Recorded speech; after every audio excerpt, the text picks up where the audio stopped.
Mensagem então para essa noite, escolhi como tema: Viva o Novo de Deus. Todo final de ano, nós nos preocupamos em comprar uma roupa nova. Queremos entrar em um novo ano com vestimentas novas. Algumas pessoas, cheias de superstições, escolhem suas roupas pelas cores que representam desejos para o ano novo. Por exemplo, branco, paz; amarelo, riqueza; vermelho, amor. E tudo isso não passa de crendice popular, pois na maioria das vezes nada muda. Quem já passou um ano aí de amarelo e não ganhou na Mega da Virada? Então não adiantou de nada, não valeu a pena esse pensamento. Então isso é apenas uma crendice popular. Mas você sabe por que nada muda? Porque você está fazendo errado. Para viver um ano verdadeiramente novo, precisamos viver o novo de Deus. Deus tem algo novo, maravilhoso, preparado para você. Então você precisa aprender sobre o que é viver o novo. Você tem vivido o novo de Deus?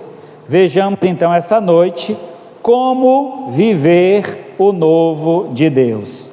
Abra sua Bíblia em Lucas capítulo 5 e deixe sua Bíblia aberta nesse texto. Nós vamos fazer várias referências a ele. Lucas 5, 27 ao 39.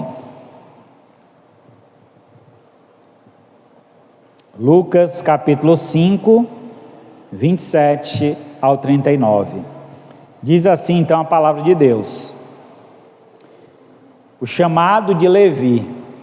Depois disso, Jesus saiu e viu um publicano chamado Levi sentado na coletoria e lhe disse: siga-me.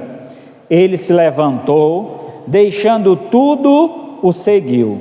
Então Levi lhe ofereceu um grande banquete em sua casa, e era grande o número de publicanos e outras pessoas que estavam com ele à mesa.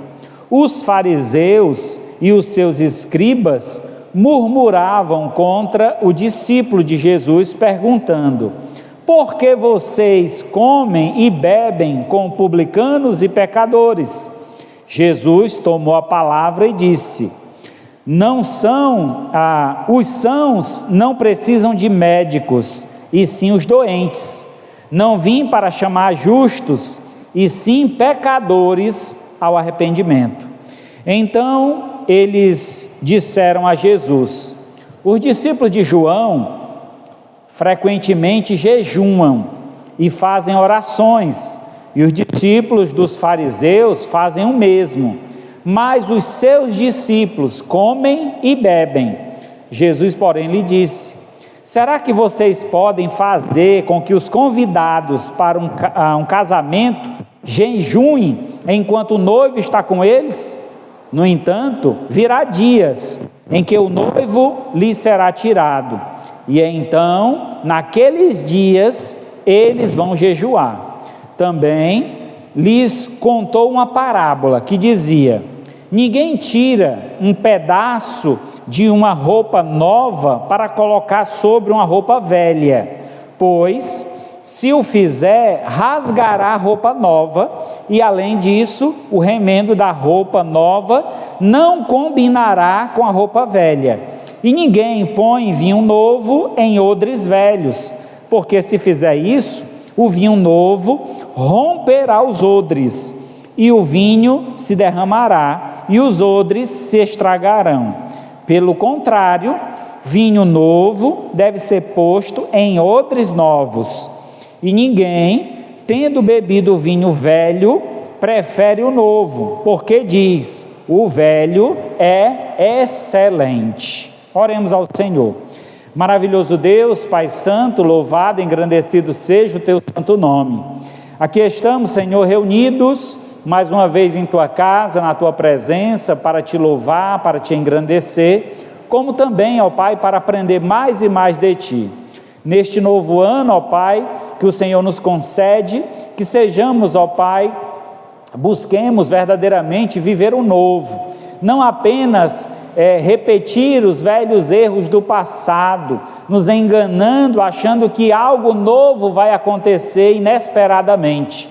Para que o novo ocorra, é necessário que nos coloquemos completamente em Tuas mãos, nos deixemos, ó Pai, ser usados por Ti, para que assim o novo de Deus faça parte de nossa vida e nós vivamos uma vida nova, plena e perfeita ao Teu lado.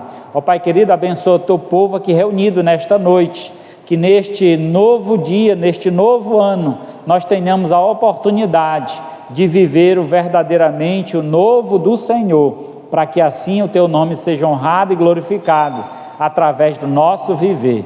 Eu te peço e agradeço por tudo, em nome do Teu Filho amado Jesus, que vive e reina para todo sempre. Amém. Muito bem, amados, a história que nós acabamos de ler retrata então um momento muito especial, um momento então que um dos discípulos é convidado a mudar de vida, a ter uma vida completamente nova. O nome dele aqui é Levi. Então, ao chamar Levi, Jesus fez 3 coisas. A primeira delas, salvou uma alma perdida. Acrescentou mais um discípulo ao seu grupo e criou uma oportunidade de explicar o seu ministério aos amigos de Levi e aos escribas e fariseus. Este acontecimento então ocorreu provavelmente logo após ou logo depois que Jesus curou um homem paralítico, e então havia um comitê oficial buscando informações sobre Jesus Cristo. Por conta desta cura, ainda estava por lá, e esse comitê ainda estava por lá a perseguir Jesus. Também é provável que tenha sido nesta ocasião que Jesus mudou o nome de Levi, que tem origem hebraica e significa unido, ligado e aquele que se junta. Então o nome Levi tem esse significado, unido, ligado ou aquele que se junta. E é interessante que Jesus dá um novo nome a Levi. Que nome foi esse? Vocês sabem? Mateus, que significa dádiva de Deus.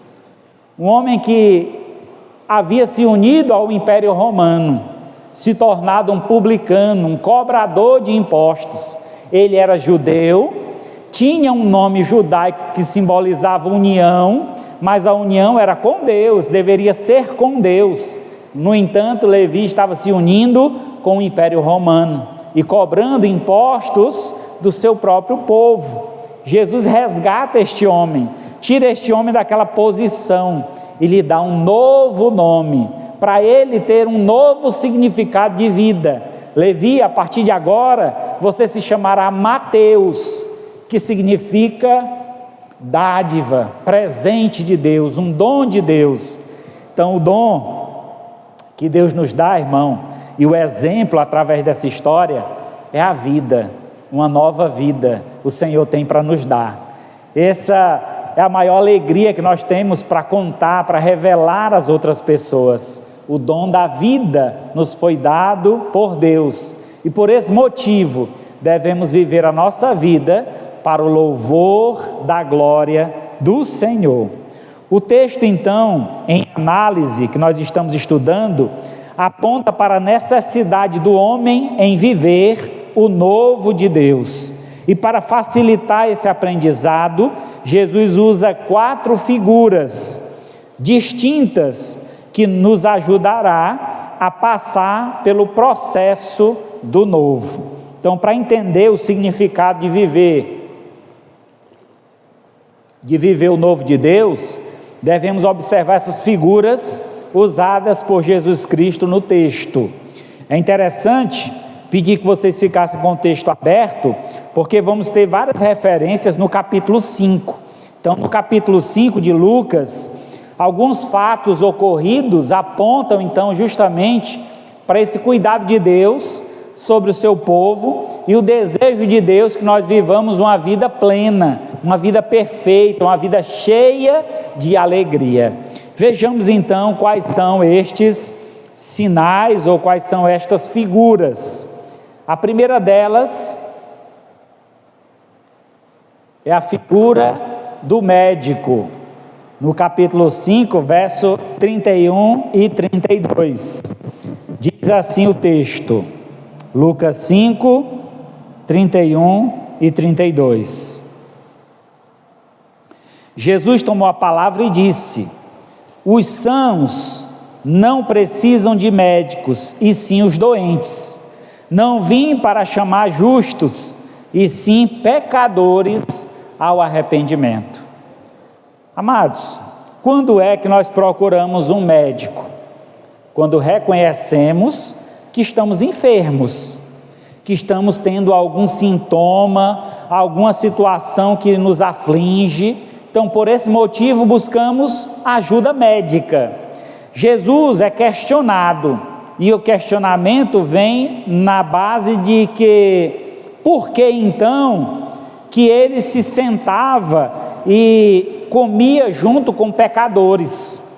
Como é que pode isso? Se juntar então um homem santo, se Jesus se dizia mestre, né, era um homem santo, como pode então esse homem se unir com publicanos e pecadores?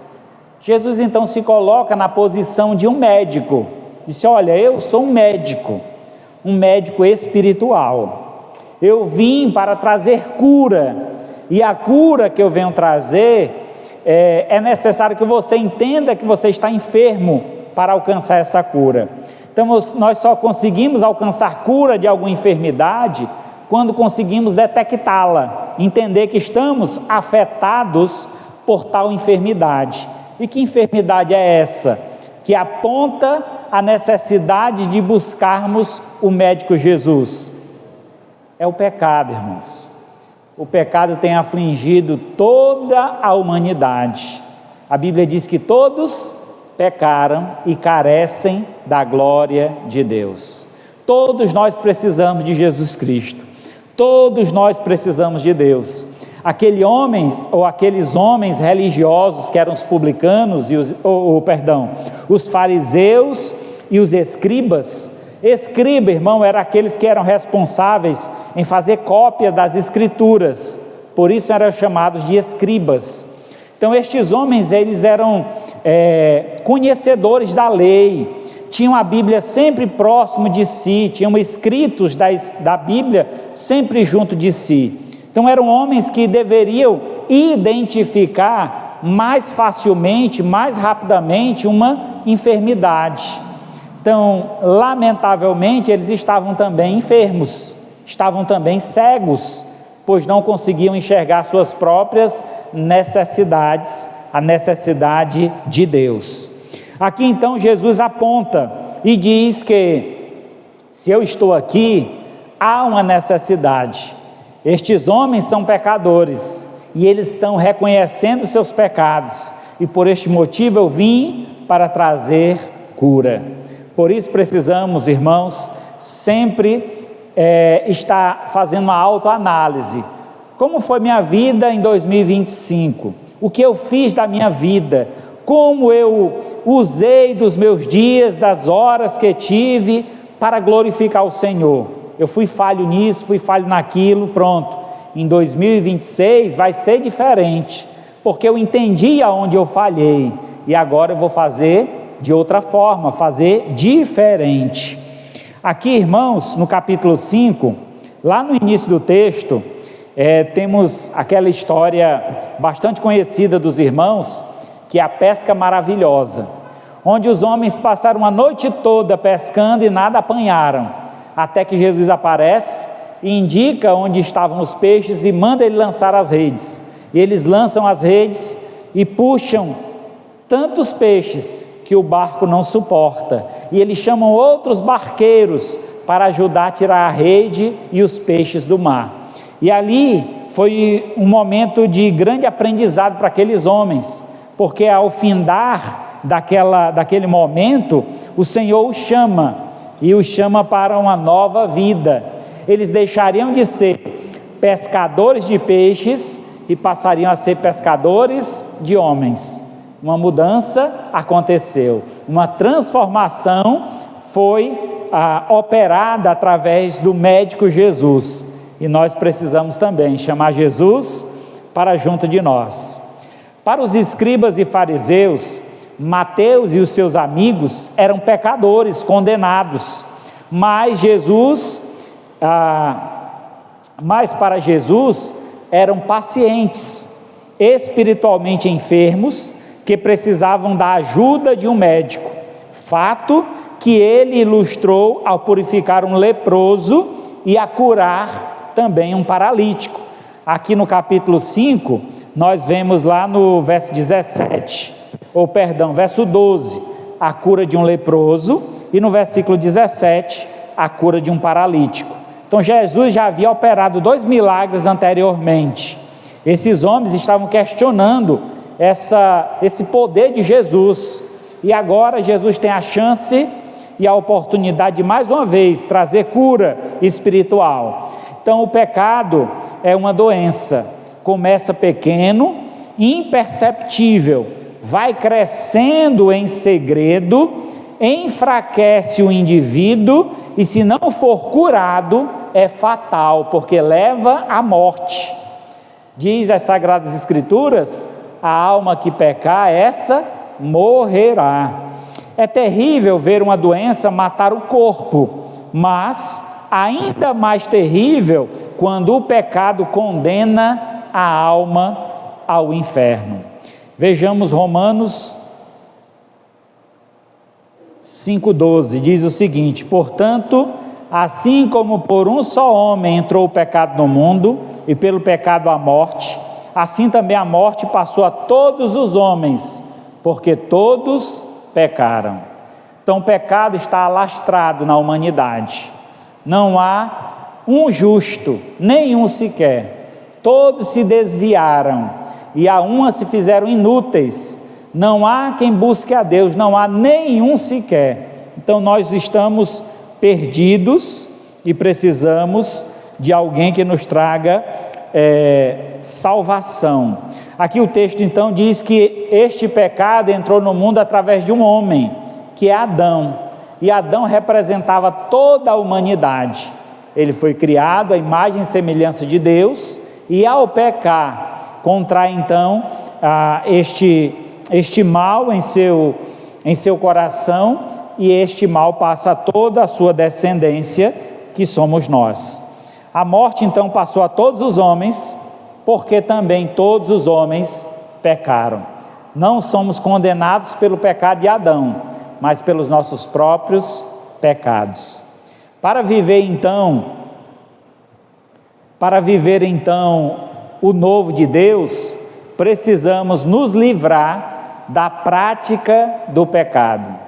Aqueles pecados corriqueiros que todos os dias você está praticando. Você sabe muito bem de quais são, não preciso eu apontar o pecado de ninguém aqui, até porque todos nós temos os nossos próprios pecados. O que nós temos que cuidar, irmãos, é para não nos deixar escravizar por eles, não nos deixar ser levados pelos nossos pecados, mas lutar todos os dias contra eles, não deixando que eles nos dominem. Então, em João capítulo 5, verso 14, Jesus disse para o paralítico que ele havia curado o seguinte: mais tarde, Jesus encontrou no templo e lhe disse: olha, que já está curado, não peques mais, para que não suceda coisa pior. Na verdade, aqui Jesus falou essa frase para o leproso. Então, depois que o leproso foi curado, ele foi se apresentar ao sacerdote no templo, e Jesus foi até o templo para orar, e chegando lá se encontraram novamente. Jesus viu que ele estava curado, estava servindo ao Senhor no templo, e ele então diz para ele: vá e não peques mais. Então, parar de pecar é uma lição que nós temos que aprender. Parar de normatizar o pecado, dizer: mas é normal, todo mundo faz. Não é normal para um cristão. O cristão precisa lutar contra o pecado. Ele não pode se apropriar do pecado e dizer: mas se já todo mundo peca, por que então eu tenho que evitar o pecado? Porque você é um filho de Deus, porque você anda na luz, porque as trevas e a luz não se unem. É necessário então aquele que anda com o Senhor se afaste das trevas, e onde a luz chega, as trevas vão embora. Se a luz de Cristo te alcançou, chegou até a tua vida, então as práticas que você tinha no passado devem ser deixadas no passado, esquecidas, e não mais trazidas à tona. Devemos então viver uma vida plena e perfeita, uma vida cheia de saúde espiritual. Amém? Vamos ver então qual é a segunda imagem, ou a segunda figura que Jesus apresenta para vivermos uma nova vida. A segunda figura é a figura do noivo, do verso 33 ao 35 do capítulo 5 de Lucas. Vejamos o que diz o texto. Então, eles disseram a Jesus: os discípulos de João frequentemente jejuam e fazem orações, e os discípulos dos fariseus fazem o mesmo, mas os seus discípulos comem e bebem. Verso 34, Jesus porém lhe disse: será que vocês podem fazer com que os convidados para um casamento jejuem enquanto o noivo está com eles? No entanto, virão dias em que o noivo será tirado, e então, naqueles dias, eles vão jejuar. Aqui temos Jesus apresentando a figura de um noivo, e este noivo representa ele, Jesus Cristo. Sabemos através da Escritura que Jesus é o noivo, e a igreja é a sua noiva, e ele então fez uma promessa. Ele deixou o seu Espírito Santo aqui na terra como penhor de uma herança, como uma garantia de que ele iria até o Pai e voltaria para buscar a sua noiva, que é a igreja, que somos nós. Então, aqui neste momento, essa revelação está sendo dada para os fariseus, e algo assim, eles não compreenderam. Eles estavam questionando como é que poderia aqueles homens que se diziam discípulos de Jesus e se diziam homens santos, homens fiéis, por que eles não se restringiam ao alimento, não comiam, deixavam de comer aquele alimento para demonstrar uma espiritualidade mais elevada? Seria mais ou menos essa a crítica que eles fazem com relação aos discípulos de Jesus. Olha, se seus discípulos fossem realmente homens santos, eles não deveriam comer a comida desses pecadores. Pronto, essa seria a frase de efeito aqui que os fariseus estavam lançando sobre Jesus. Jesus então diz para eles: olha, eles agora estão com um noivo, e eles estão com o noivo em uma grande festa. E que festa é essa, irmão? A festa da salvação. Um homem havia sido salvo, Levi havia entregado a sua vida a Jesus, convidou Jesus para sua casa para um banquete, uma refeição, e se alegrar pela salvação de sua alma. Nesse momento era um momento de festa. A Bíblia diz que a grande festa no céu, quando um pecador se arrepende, e essa festa estava tendo uma extensão aqui na terra. Os discípulos estavam regozijando-se na alegria da salvação. Então, estar com o noivo é estar pleno, estar perfeito, é estar festejando. Vir à igreja é um momento de festejo, de alegria, não é um momento de tristeza. É lamentável, observarmos em alguns contextos, em algumas situações, as pessoas indo para a igreja de cabeça baixa, a Bíblia debaixo do braço, uma tristeza. Está indo para onde, irmão? Para a igreja. Que tristeza é essa, irmão? Está indo para uma festa. Quanto era do mundo, e o pessoal te chamava para ir pular carnaval, tu ia todo triste assim, com a cabeça baixa para o carnaval? Tenho certeza que não. Era alegria, pulando, já ia pulando desde casa. assim também devemos nos alegrar em saber que vamos ao encontro do nosso Senhor, estar aqui, estar festejando, estar glorificando ao Senhor. Na hora de cantar as canções, devemos abrir a nossa boca, expressar toda a nossa adoração, louvando ao Senhor como se nós já estivéssemos lá no céu. Assim que o servo de Deus adora o Senhor. Não é a gente vem para cá para assistir um culto. Eu vou assistir um culto.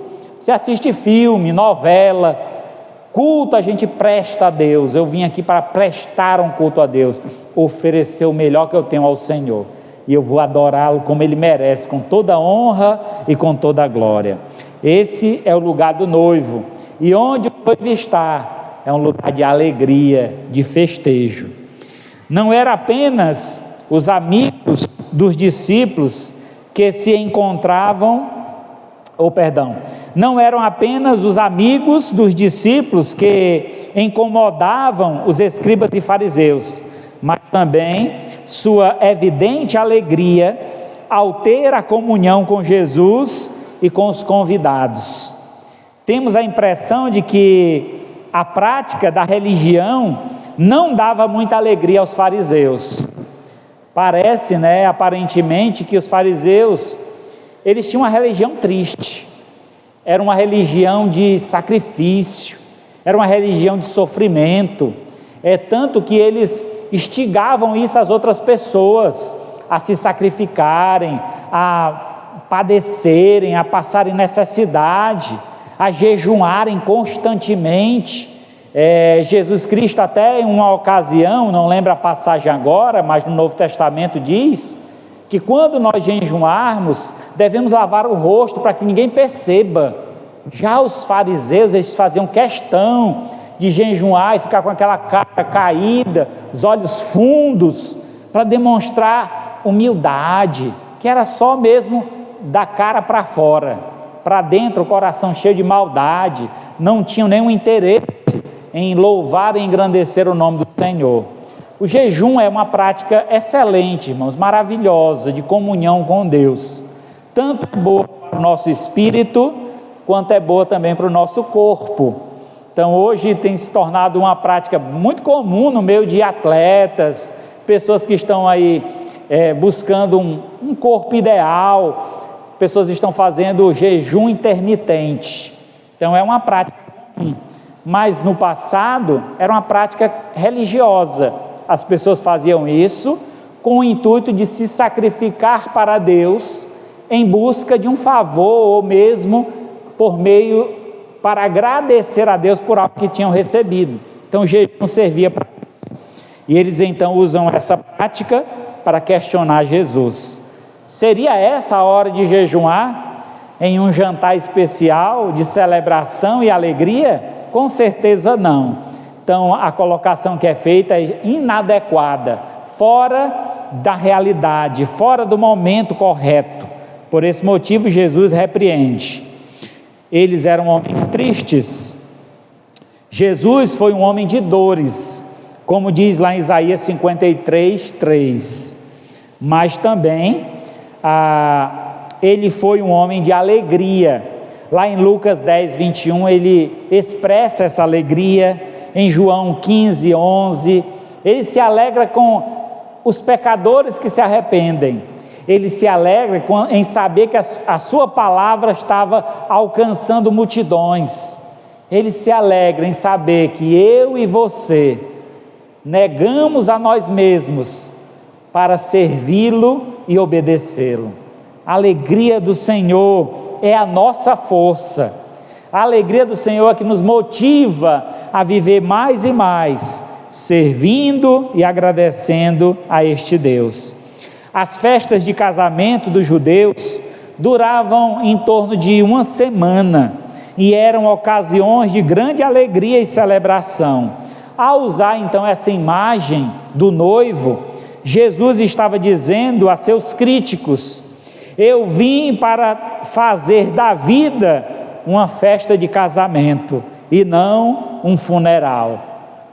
Ninguém morreu aqui para estarmos tristes, estamos alegres, porque Jesus veio para nos trazer vida e vida em abundância. Louvado seja o nome do Senhor. Salmos 43, 4 diz o seguinte: então irei ao altar de Deus, que é a minha grande alegria, ao som da harpa eu o louvarei, ó Deus, Deus meu. O salmista reconhece que o lugar de alegria é na presença do Senhor. O verdadeiro servo de Deus, ele se alegra na presença de Deus. É interessante, irmãos, às vezes a gente sente a presença de Deus numa canção, está ouvindo ali uma música e você sente a presença de Deus. Às vezes um filme que você está assistindo, um filme cristão, um momento bonito, uma cena ali que representa claramente o cuidado de Deus sobre a vida do ser humano, você sente a presença de Deus ali. O culto é um lugar onde nós devemos sentir a presença de Deus através da mensagem da palavra de Deus, quando ela toca no nosso coração. E o salmista então diz isso, ele diz que vai até o altar de Deus, para quê?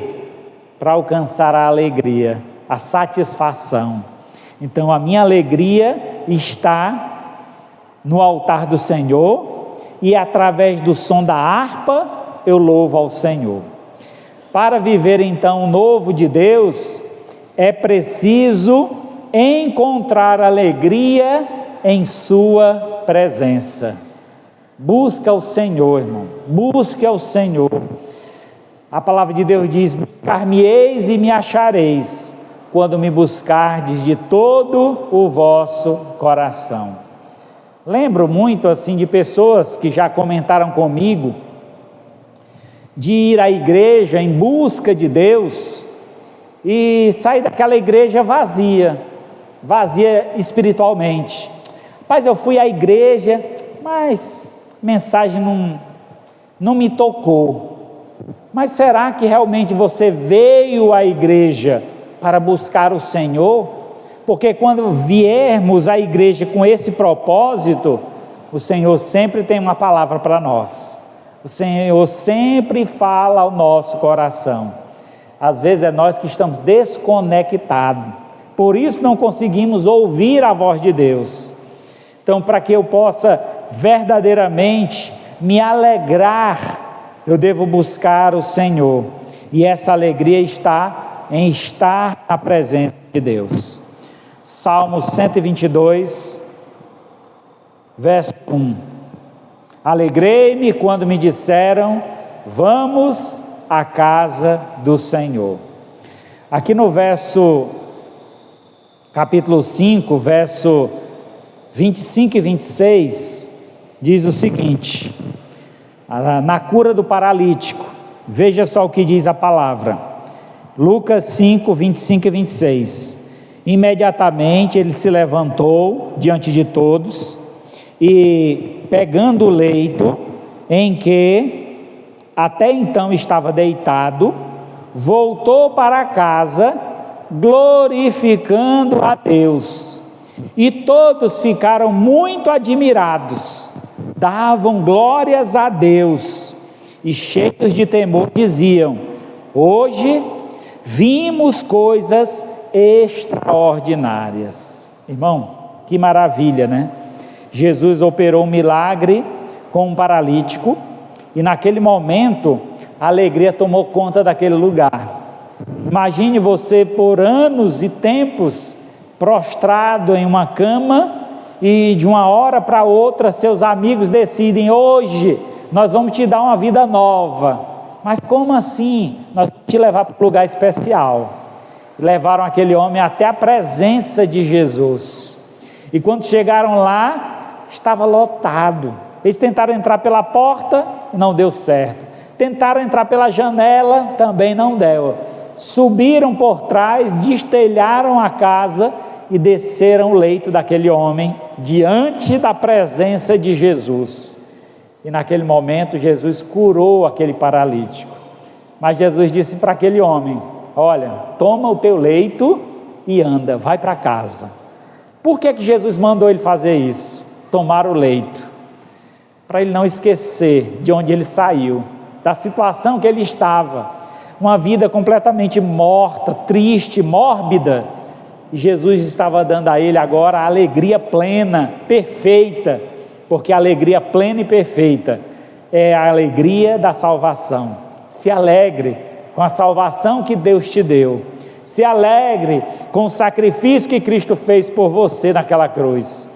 Eu e você devemos viver uma vida plena e perfeita, cheia de alegria, porque o Senhor é a nossa força, é o motivo da nossa alegria. Em terceiro lugar, terceira figura é a roupa. Verso 36 do capítulo 5. Também Jesus lhe contou uma parábola: ninguém tira um pedaço de uma roupa nova para colocar sobre uma roupa velha, pois se o fizer, rasgará a roupa nova, e além disso, o remendo da roupa nova não combinará com a roupa velha. Interessante, Jesus, depois de ser questionado sobre o jejum dos seus discípulos, e expressar então que eles estavam ali no momento de comunhão e de alegria, Jesus aponta agora para uma mudança que deveria acontecer exteriormente, uma mudança, uma transformação completa. Quando Jesus chega na nossa vida, irmãos, aquilo que nós vivíamos e praticávamos no passado deve ser deixado no passado. Aquele que está em Cristo é nova criatura, as coisas velhas já passaram e eis que tudo se faz novo. Então o motivo que Jesus aponta aqui para uma mudança, uma transformação, que não adianta a gente fazer remendo, achando que, de vez em quando eu vou na igreja, quando eu posso, eu dou uma oferta, eu ajudo os necessitados quando eu tenho uma oportunidade. Não é disso, isso não é religião, isso não é ligação com Deus. A verdadeira ligação com Deus, irmãos, é uma vida plena e disposta continuamente para fazer a vontade do Senhor, independente de onde você estiver, o que você estiver fazendo, a sua disposição.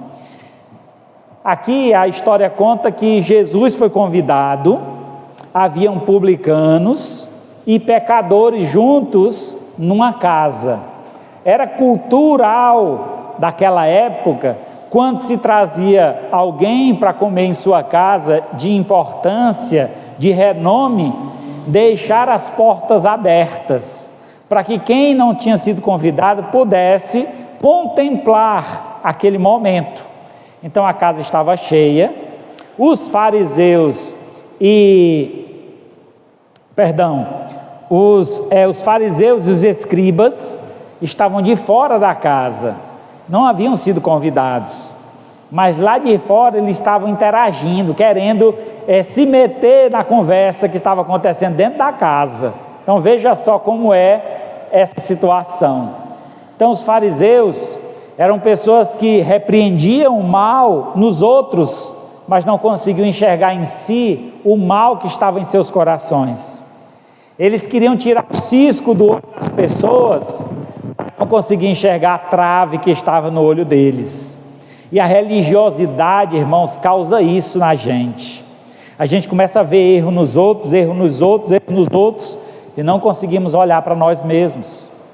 Diz que a vida é como uma fila indiana, onde estamos um atrás do outro, e cada um carrega duas mochilas, uma mochila na frente com as nossas qualidades, e uma mochila atrás com os nossos defeitos. Como estamos em uma fila, quando eu olho para frente, eu vejo as minhas qualidades e o defeito do outro. Por isso que nós estamos sempre apontando os defeitos dos outros e olhando sempre as nossas qualidades. Mas não devemos esquecer que nós também temos defeitos. Então, antes de apontar o defeito de alguém, corrija os seus, procure viver uma vida realmente que agrada ao Senhor. Estes homens, com suas críticas, não iam atrair ninguém para junto do Senhor, pelo contrário, ia afastar cada vez mais. Jesus, estando naquele ambiente, naquele lugar, estava abrindo uma grande porta de oportunidade, para que homens que não iam aonde os fariseus iam, para ouvir a palavra de Deus, poderiam nesse exato momento, estar ouvindo uma palavra de salvação. Então, antes de ser um crítico e apontar os erros dos outros, seja você alguém que aproxima as pessoas de Deus, alguém que acolhe as pessoas. Jesus não veio para remendar coisas velhas, mas para dar coisas novas. Os fariseus reconheciam que o judaísmo não estava em condições ideais e talvez esperassem que Jesus cooperasse com eles de modo a reavivar a antiga religião.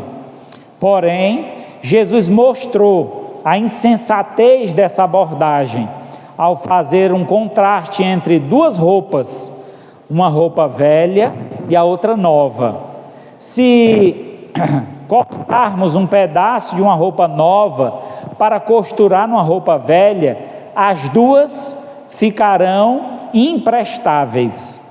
A roupa nova vai ficar com um buraco e a roupa velha com um remendo que não combina com ela e que rasgará quando a roupa for lavada. É importante identificar, irmãos, se a nossa fé em Deus não está pautada apenas numa religião, e essa religião muitas vezes nos impede de viver a plena alegria, a satisfação que vem do Senhor. Que a nossa fé em Cristo nos leve a uma vida de perfeita paz com todos, de alguém que atrai as pessoas para Cristo. Essa deve ser a nossa identificação com o Senhor. Em Lucas capítulo 16, Lucas 16:13, diz assim: ninguém pode servir a dois senhores, porque há de aborrecer-se de um e amar o outro, ou devotará um e desprezará o outro. Não podeis servir a Deus e às riquezas. Aqui aponta para uma fé dividida. Às vezes, é muito comum isso acontecer entre nós. A gente já frequentou outras religiões, aí chega aqui e quer aplicar as coisas das outras religiões aqui. Por que não é assim, pastor? Ah, pastor, tem que fazer assim. E aí a gente chega em um grupo que já tem um roteiro, um costume, uma prática, e queremos implementar, fazer coisas que não cabem naquele lugar. Devemos entender que não funciona desta forma. Então não tem como nós servirmos a dois senhores, quer dizer, servir a Deus e a nossa própria vontade. Aqui ele usa o aspecto do dinheiro, né? Mas poderíamos aplicar aqui para vontades. Então não podemos servir a Deus e a nossa vontade. A minha igreja tinha que ser assim. Se eu perguntar aqui, cada um de vocês tem um ideal de igreja, cada um de vocês tem um pensamento, como deveria ser a igreja.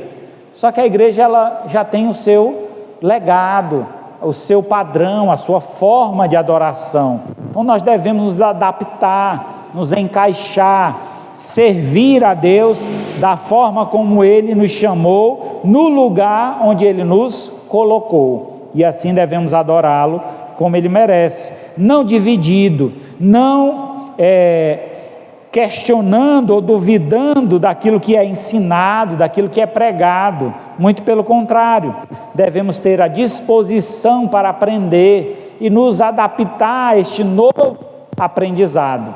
Então, vestindo uma roupa nova, por completo, não só fazendo remendos de vários grupos religiosos por onde você já passou.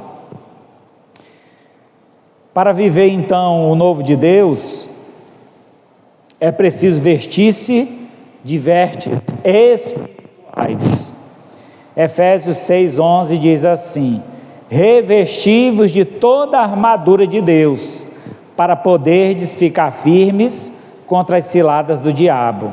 E Colossenses 3,12: revesti-vos, pois, como eleitos de Deus, santos, amados, de terno afeto de misericórdia, de bondade, de humildade, de mansidão e de longanimidade. Então nós temos uma vestimenta espiritual, o qual o Senhor nos oferece, e é essa vestimenta que nós devemos nos revestir, nos cobrir com ela, e essa vestimenta nos fará mais parecidos com Cristo. Então, quanto mais nos revestirmos de Deus, mais seremos reconhecidos como filhos de Deus. Aqui nós temos o chamado de Levi, lá no verso 27, e diz que quando o Senhor o chamou e disse: siga-me, imediatamente Levi se levantou, deixou tudo para trás e o seguiu. Essa é a disposição que nós devemos ter com relação a Deus, com relação às coisas de Deus. Não está dividido em querer satisfazer a si mesmo, sem se importar com os demais, mas tendo uma coerência que para o nosso convívio, para o nosso crescimento espiritual, devemos pensar todos a mesma coisa, ter o mesmo propósito de vida, andarmos juntos com uma só visão de agradar a Deus acima de tudo. Em quarto e último lugar, quarta e última figura, a figura do odre. O odre, irmãos, é um recipiente feito de pele de animal, que se colocava vinho. O odre novo quer dizer que a pele era nova, uma pele que tinha elasticidade, que quando um vinho novo ou o suco da uva era colocado lá, ele tinha espaço para expandir, porque ele fermenta o vinho e a fermentação expande o recipiente. Já um odre velho não deveria ser colocado vinho novo, porque era uma pele que já estava ressecada. Então a pele que só servia para transportar e não para guardar vinho. Então aquela pele, se fosse colocado vinho novo nela, ele iria expandir, ia romper a pele e o vinho ia derramar, o suco da uva ia derramar e ia perder aquele recipiente. Então verso 37 e 39 de Lucas 5 diz: ninguém põe vinho novo em odre velho, porque se fizer isso, o vinho novo romperá os odres, e o vinho se derramará e os odres rasgarão.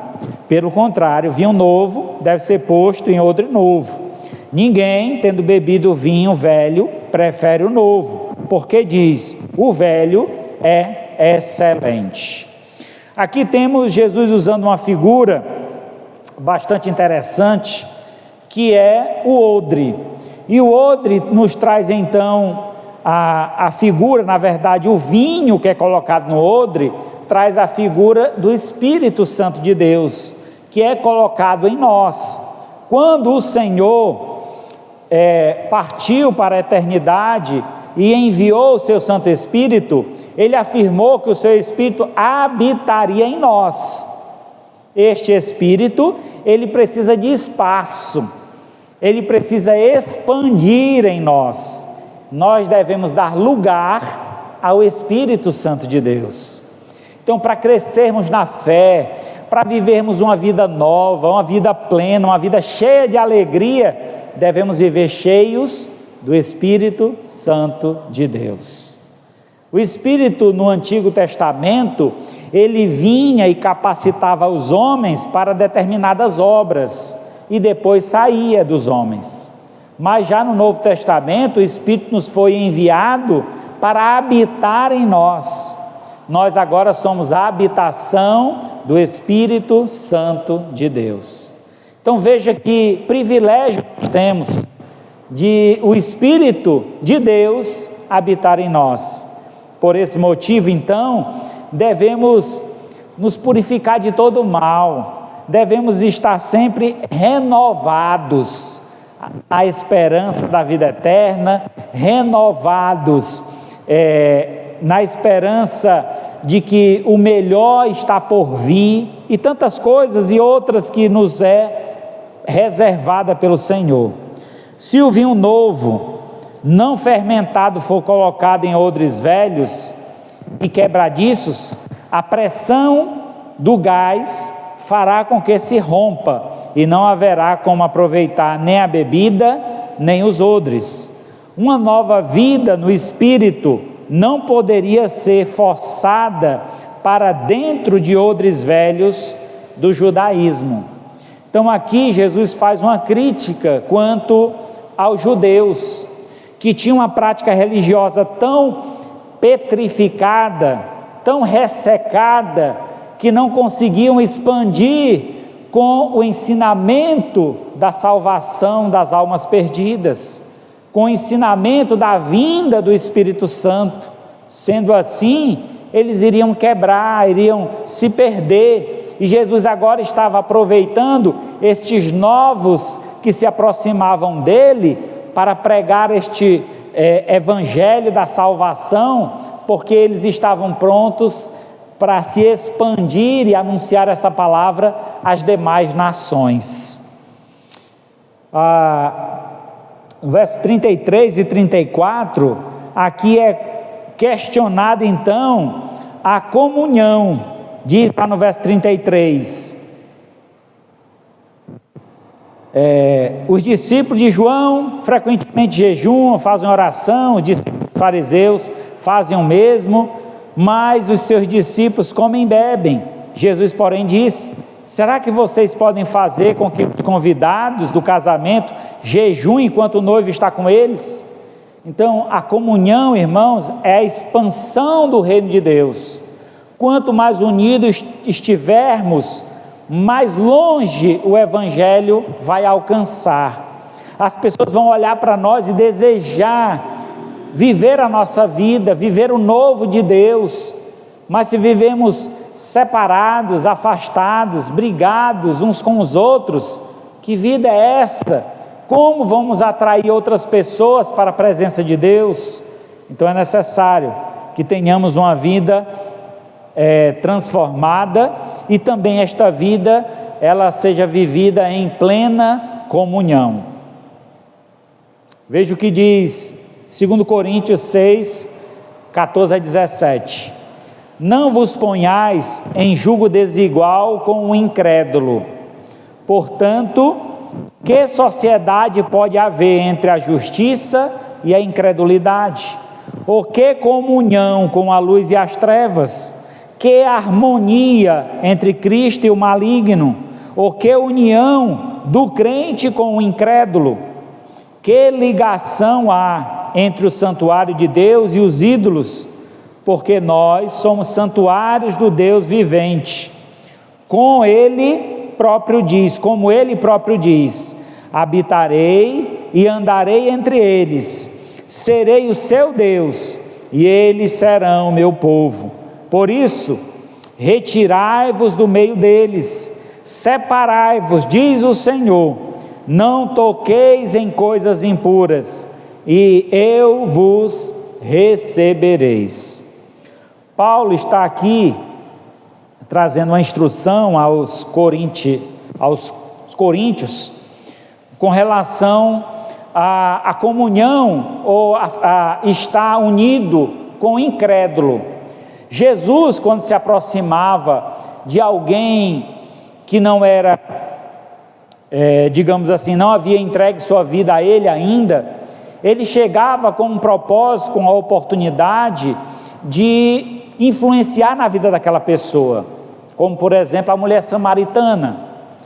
Aquela mulher chegou para pegar água, ele trocou uma conversa com ela: você pode me dar água? Ela disse: como é que tu me pede água, sendo tu um judeu e eu uma samaritana e tal? E aquela conversa toda aponta para momento onde Jesus influenciaria na vida dela, ela deixaria a água de lado e buscaria a salvação em Cristo Jesus, não só para ela, mas também para aqueles que a cercavam.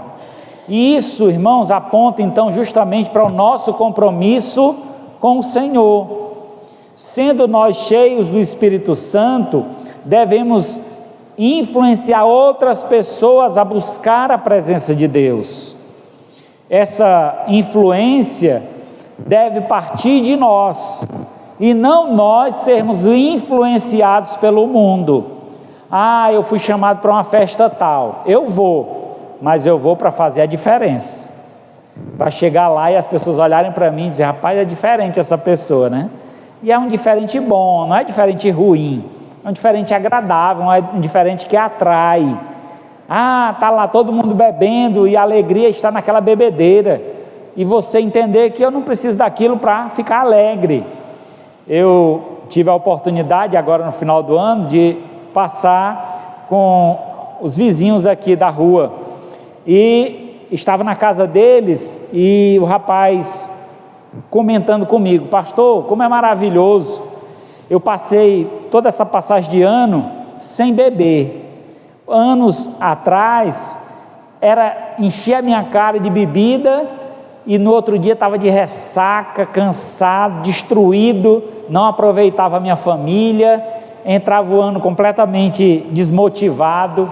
E hoje eu estou tão alegre, tão feliz, e lá nós tivemos a oportunidade de adorar o Senhor, de falar do amor de Deus para aquelas pessoas que ali estavam. E isso é aproveitar as oportunidades, irmãos, ter um tempo proveitoso para a glória de Deus, é ser um odre novo, cheio de vinho e expandindo de alegria para que alcance outras pessoas. Para viver então o novo de Deus, é preciso viver em novidade de vida. Romanos 12, 2. E não vos conformeis com este século, mas transformai-vos pela renovação da vossa mente, para que experimenteis qual seja a boa, agradável e perfeita vontade de Deus.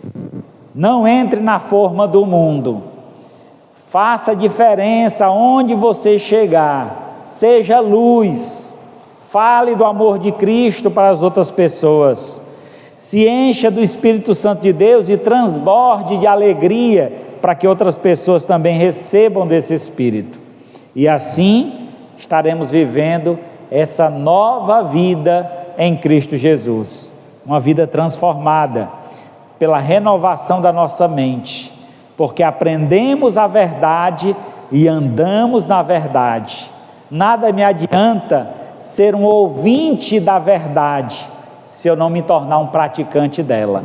Eu preciso praticar aquilo que eu tenho vivido, ou que eu tenho ouvido, e assim a minha vida se tornará uma declaração pública de que eu reconheço Jesus como o meu único e suficiente Salvador. Concluindo então, Jesus Cristo continua a fazer nova todas as coisas. Apocalipse 21:5, ele diz: eu sou o alfa e o ômega, princípio e o fim, eis que faço nova todas as coisas. Como médico, ele oferece nova vida e saúde espiritual aos pecadores.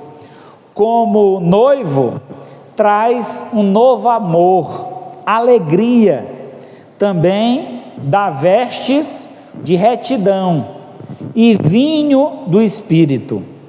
A vida não é uma penúria, fome nem funeral, mas sim um banquete, e Jesus Cristo é o único que faz toda a diferença em nossa vida. Você quer realmente viver um ano novo, uma vida nova, ande com Jesus, viva com Jesus, e você vai verdadeiramente viver essa nova vida. 2 Coríntios 5,17, e assim, se alguém está em Cristo, é nova criatura, as coisas antigas já passaram, e eis que se fizeram nova todas as coisas. Amém?